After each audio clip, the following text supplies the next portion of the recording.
बिस्मिल्लाहिर्रहमानिर्रहीम। अस्सलाम वालेकुम व्यूअर्स, मैं हूं तंजीला रियाज और आप देख रहे हैं मेरे यूट्यूब चैनल। तो आज मैं आपके साथ शेयर करूंगी आलू बेसन वाले कबाब्स की रेसिपी।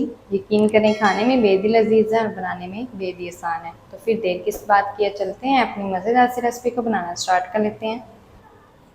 बिस्मिल्लाहिर्रहमानिर्रहीम। मज़ेदार से आलू और बेसन वाले कबाब बनाने के लिए ना सबसे पहले तो यहाँ पर मैंने आलू ले लिए हैं और आलू ना यहाँ पर मैंने 500 ग्राम लिए हैं। अच्छा, आलूओं के जो छिलके हैं वो मैंने रिमूव करने के बाद कुछ इस तरह से कटिंग कर ली थी क्यूब्स में और इनको ना मैंने बॉईल कर लिया था। आप चाहें तो आलूओं को साबित भी बॉईल कर सकते हैं, जिस तरह से आपको ईजी लगे। अब यहाँ पर मैंने एक हैंड मैचर लिया है और इसकी मदद से ना हमने आलूओं को अच्छी तरह से मैश कर लेना है। आप चाहें तो आलूओं को मैश करने के बजाय जो है वो इसको ग्रेट भी कर सकते हैं, जिस तरह से आपको इजी लगे। अच्छी तरह से मैश करेंगे ताकि इसमें ना कोई भी जो बड़ा सा पीस है ना आलू का वो रह ना जाए। अगर आलू आपके अच्छी तरह से बॉईल होंगे ना तो आलू भी अच्छी तरह से मैश हो जाएंगे, कोई भी इसमें बड़ा पीस रहेगा ही नहीं। तो इसलिए अच्छी तरह से इसको बॉईल कीजिएगा।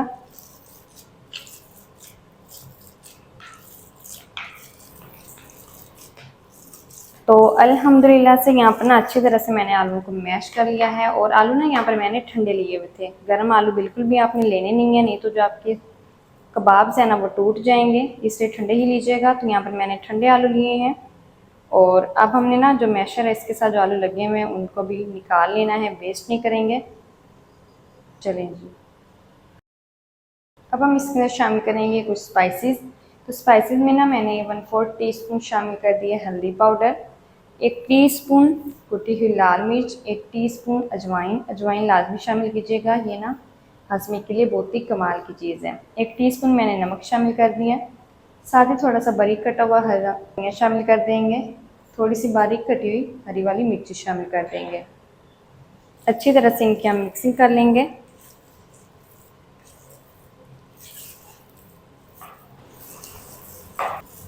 अल्हम्दुलिल्लाह से यहाँ पर ना मैंने अच्छी तरह से मिक्सिंग कर ली है।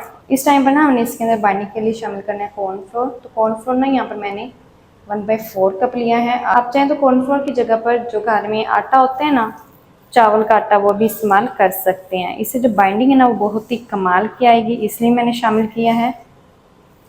अच्छी तरह से इसको भी हम मिक्स कर लेंगे। अल्हम्दुलिल्लाह से यहाँ पर ना मैंने अच्छी तरह से कॉर्नफ्लोर को भी मिक्स कर लिया है। कॉर्नफ्लोर भी हमारा अच्छी तरह से मिक्स हो चुका है। अल्हम्दुलिल्लाह से बहुत ही कमाल का जो बेसन और आलू वाले कबाब्स के लिए मिक्सचर है ना वो हमारा बन चुका है। हाथों को हल्का सा ऑयल से ग्रीस पहले कर लेंगे और इसके अब हमने ना कबाब्स बना लेने हैं। साइज़ जो है वो आप इसका छोटा बड़ा भी रख सकते हैं और इसकी थिकनेस भी चेक कर लीजिएगा। ये देखिए मैंने इसको कितना पतला सा रखा हुआ है। इस तरह से साइज़ आप छोटा बड़ा कर सकते हैं, जो भी आपको पसंद हो। तो मैं यही मीडियम वाला साइज़ रख रही हूँ। तो जल्दी से ना मैं सारे इसी तरह से कबाब बना लूँ, फिर मैं आपको दिखाती हूँ। अल्हम्दुलिल्लाह से यहाँ पर सारे जो कबाब्स हैं ना वो मैंने बनाकर तैयार कर लिए हैं और इसको ना अब हम करते हैं एक दफ़ा से साइड पर। और इसके लिए जो मज़ेदार सी कोटिंग है ना बेसन वाली, वो हम रेडी कर लेते हैं। तो मज़ेदार सी कोटिंग बनाने के लिए ना यहाँ पर मैंने 2 बड़े चम्मच जो है वो बेसन ले लिया है और इसके अंदर शामिल करेंगे हम 1 टेबल स्पून कॉर्नफ्लोर। अगर आपके पास ना हो तो आप इसकी जगह पर शामिल कर सकते हैं चावल का आटा भी। 1 चुटकी मैंने नमक लिया है, 1 चुटकी ज़्यादा फूड कलर शामिल करेंगे और इनको ना हमने पहले तो हल्का सा इस तरह से मिक्स कर लेना है। तो यहाँ पर ना मैंने अच्छी तरह से बेसन को, कॉर्नफ्लोर को, नमक को अच्छी तरह से मिक्स कर लिया है। तो अब हम ना इसको शामिल कर देंगे किसी भी बड़े बाउल में, क्योंकि हमने इसके लिए एक बैटर तैयार करना है। तो ये छोटा बाउल है। चलें जी, शामिल मैंने इसको बड़े बाउल में कर लिया है। तो अब हम ना इसके अंदर शामिल करेंगे पानी।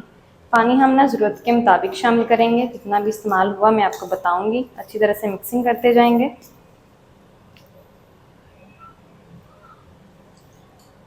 तो हमने ना इसके अंदर फूड कलर शामिल किया है, उसकी वजह से इसका जो कलर है ना वो येलो येलो सा है। अच्छा, अगर आपके पास फूड कलर भी नहीं है तो आपने क्या करना है, जो हल्दी होती है ना वो आपने थोड़ी सी ज़्यादा शामिल कर देनी है। तकरीबन 1 टीस्पून शामिल कर दीजिएगा, उससे भी इसका कलर बिल्कुल इस तरह का ही हो जाएगा। तो अभी तक ये देखिए बिल्कुल जो बैटर है वो गाढ़ा है, तो मज़ीद पानी थोड़ा सा और शामिल करेंगे। चलें जी, और अच्छी तरह से फिर से मिक्सिंग कर लेंगे।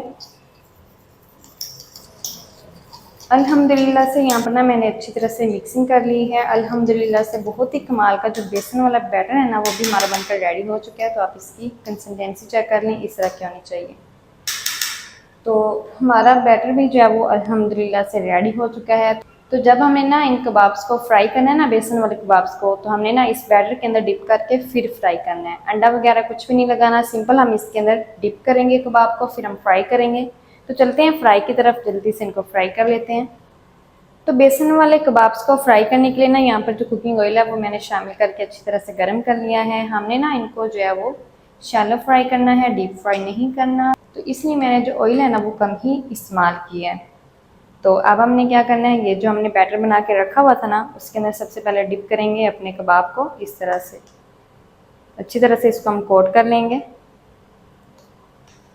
कोट करने के बाद अब हम इसको शामिल कर देंगे ऑयल के अंदर। इस तरह से सारे कबाब्स को हमने कोट करके शामिल करते जाना है। आप चाहें तो ना इनको जो है वो हाथ की मदद से भी डिप करके शामिल कर सकते हैं। हाथ से ज़्यादा इजी रहेगा, जिस तरह से आपको ठीक लगे। जितने पीस आ जाएंगे इस फ्राइंग पैन के अंदर उतने हम शामिल कर देंगे। चलें जी, जो 4 पीस है ना वो इजीली इस पैन के अंदर आ गए हैं, तो इतने ही शामिल करेंगे। और फ्लेम को ना अब हमने बिल्कुल मीडियम टू लो रखना है, और मीडियम टू लो फ्लेम पर ना हम इसको फ्राई कर लेंगे एक साइड से 2 मिनट तक। 2 मिनट के बाद हम इसकी साइड को चेंज करेंगे। तो 2 मिनट के बाद अब हमें ना इसकी जो साइड है वो इस तरह से चेंज कर देनी है। इस तरह से सारे जो कबाब हैं उनकी साइड हम चेंज कर देंगे। और दूसरी साइड से भी ना हमने इसको तकरीबन मीडियम टू लो फ्लेम पर फ्राई कर लेना है। 2 मिनट तक मैं इनको फ्राई कर लूँ, दूसरी साइड से भी गोल्डन सा प्यारा सा कलर आने तक 2 मिनट तक, फिर मैं आपको दिखाती हूँ। तो कबाब्स को ना यहाँ पर अड़ते पुड़ते हुए ना मैंने तकरीबन 2 मिनट तक मज़ीद और फ्राई कर लिया है। तो इस टाइम पर हमने इनको निकाल लेना है। तो माशाल्लाह ये देखिए कितने कमाल के बेसन वाले जो कबाब हैं वो हमारे बनकर रेडी हो गए हैं। अल्हम्दुलिल्लाह से बहुत ही कमाल के बन चुके हैं। इस टाइम पर इनको हम निकाल लेते हैं, और इसी तरह से ना जितने भी हमारे कबाब्स रह गए ना सबको हम कोट करके इसी तरह से ही फ्राई कर लेंगे।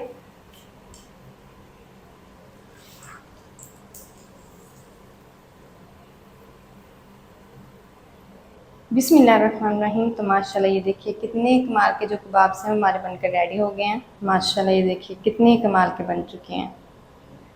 तो बनाने में ना ये बेहद ही आसान है, तो आप इसे घर में लाजमी ट्राई कीजिएगा। इंशाल्लाह ये रेसिपी आपकी तो फेवरेट ही बन जाएगी।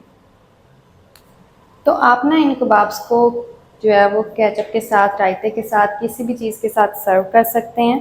ये देखिए माशाल्लाह से अंदर से कितने जूसी, कितने कमाल के बन चुके हैं। ये देखिए बहुत ही मज़े के बन चुके हैं। तो माशाल्लाह जी ये थी हमारी आज की रेसिपी आलू और बेसन वाले कबाब की। बेसन वाले कबाब्स मज़ेदार टेस्टी किस तरीके से बनाए जाते हैं तमाम तरीका आपके साथ शेयर कर दिया है। वीडियो अच्छा लगे तो वीडियो को लाइक और चैनल को भी आपने लाजमी सब्सक्राइब करना है। मिलते हैं नेक्स्ट वीडियो के साथ, तब तक के लिए इजाज़त दीजिए। अल्लाह हाफिज़।